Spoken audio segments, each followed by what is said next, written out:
Leo watu wanaohubiri kitu gani leo? Kitu gani wanachotuhubiria katika mimbari? Ni nyimbo gani zinatungwa leo na waimbaji?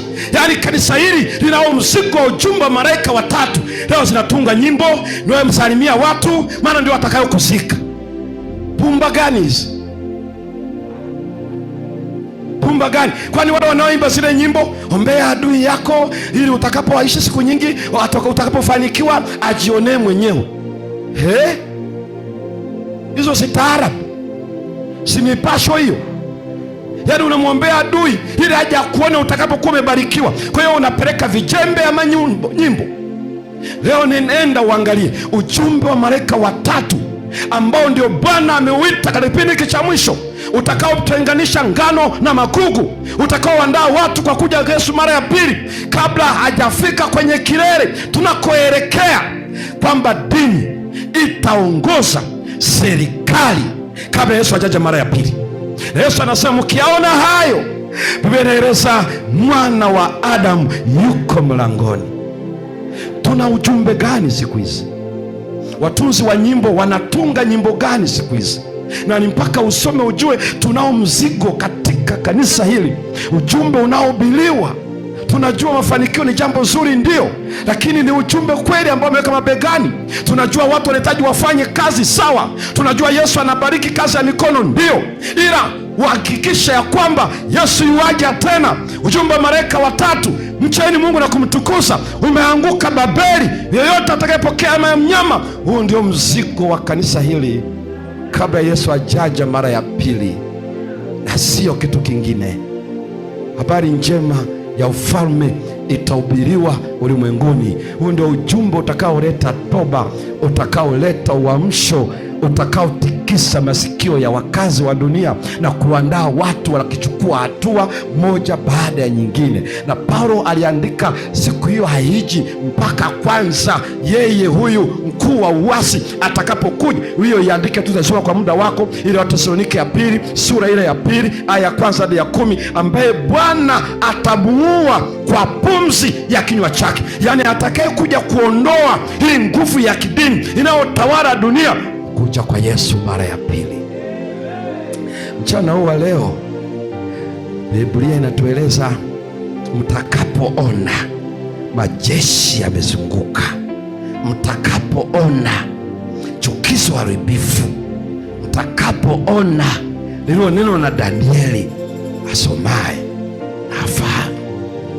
Tunaishi kipindi ambacho dunia inajipanga katika mifumo yake yote. Wako wengi ambao hawajui kinachoenda. Wengine ni ndugu zetu, hawajui kinachofuata. Wengine ni viongozi wa serikali, hawajui kinachofuata. Wanajipambania kabisa kuboresha maisha ya wakazi, lakini Biblia inaeleza hatutaenda sehemu salama. Uharibifu utaongezeka kadri Yesu anapokaribia, na hakuna nguvu ya kudhibiti uharibifu katika dunia hii, ni mpaka atakapokuja shujaa wa msalaba. Huu ndio habari njema muyaonapo hayo. Kwa ufupi, changamkeni, kainue vichwa vyenu, mkombozi wenu umekaribia. Hilo vuguvugu linaendelea, na wala hatuhitaji kutishwa nalo, kwa sababu hata unywele hautapotea. Tunachohitaji ni kuhakikisha kwamba tunajitenga na maisha ya dhambi, maana ambao majina yao yako kwenye kitabu cha uzima cha mwana kondoo hawatasujudu yule joka. Usipate wasiwasi, tutateswa, si tutachunwa ngozi, tutatembea kwenye misumari kwenye ubao. Hayo usihangaike nayo.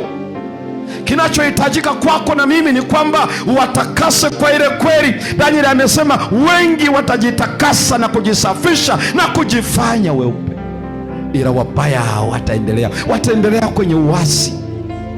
Wewe na mimi tunachotafuta ni utakaso.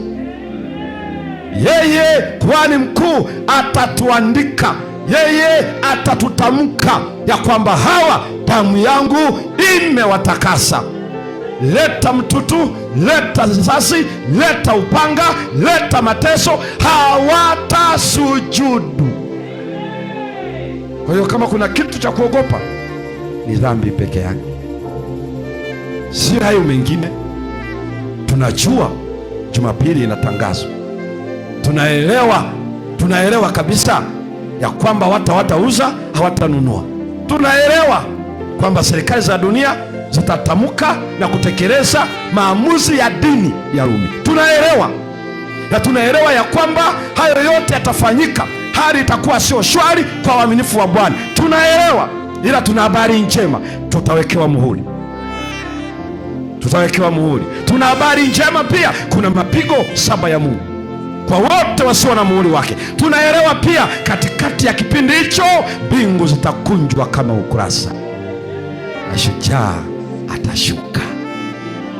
Mchana huu wa leo, muyaonapo hayo changamkeni, muyaonapo hayo. Kwa hiyo sio kitu cha kututishia wala kupata homa wala presha. Hapana, tuko salama mikononi mwa Mungu. Ni shauku yako mchana huu wa leo kwamba Mungu tujalie tukuchangamka kama ulivyonena. Tunapoyaona hayo yanaendelea kusogea, hicho ndicho kilele cha yote katika dunia, na yakishafika pale, si tunajua imebaki tu hatua moja, ni ngazi moja pekee tu, yani ni kunyanyua tu mguu mbinguni. Kwa hiyo upasi kuogopa wakati, yani ni kama upepo unakusindikiza uende, wewe unapata presha ya wapi tena? Kwa sababu Yesu hawezi kuja mpaka wafike hapo kwenye hicho kilele.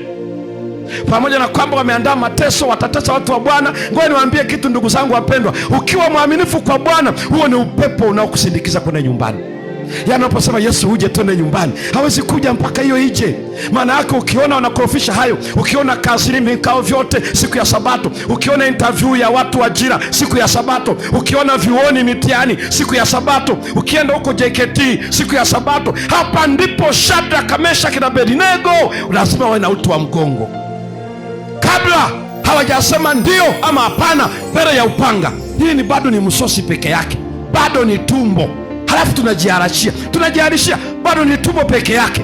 Yaani uko uhuru wa kufukuzwa chuo, uhuru wa kufukuzwa ajira, uhuru wa kutoka hapa, uhuru wa kufukuzwa nyumbani, lakini bado una uhai.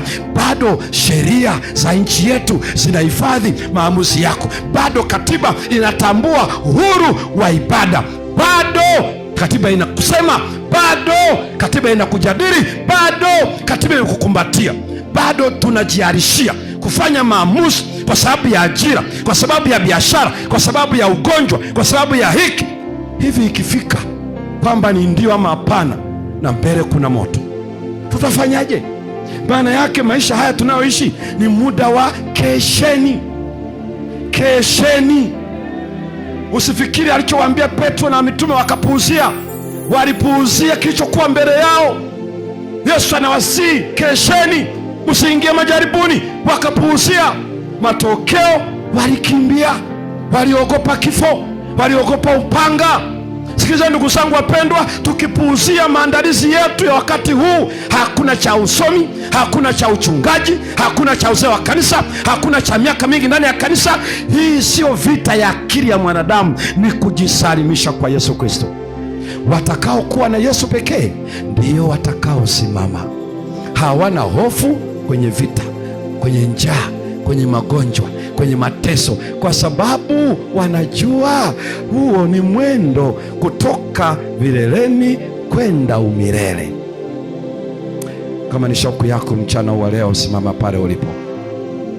Simama pale ulipo mchana huu wa leo. Uyaonapo hayo changamkeni. Simama mchana huu wa leo. Leo tunao wito maalumu pekee. Huu ni wito maalumu wa kujitoa, kutokuwa na hofu yoyote, na uthabiti wa kweli kwamba Yesu anadhibiti maisha yetu. Nisikize ndugu zangu wapendwa, huu ni wito wa wote wanaohitaji Mungu atuondolee hofu ya kiserikali, ya kisiasa, ya kijamii, ya kiuchumi, lakini moja tu ya kwamba tuko salama mikononi mwake.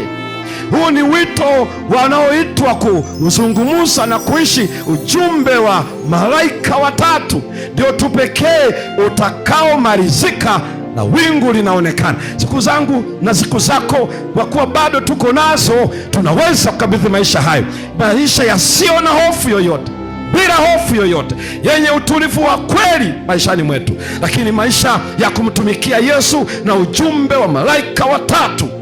tembea kama ni shauku yako. Ukiwa kule mbele, tembeeni tu hapa. Tuna ombi la pekee leo kwa ajili ya wote wanaosalimisha, wasiwe na hofu usiku wala mchana, kwa mamlaka, kwa chochote, kwa sababu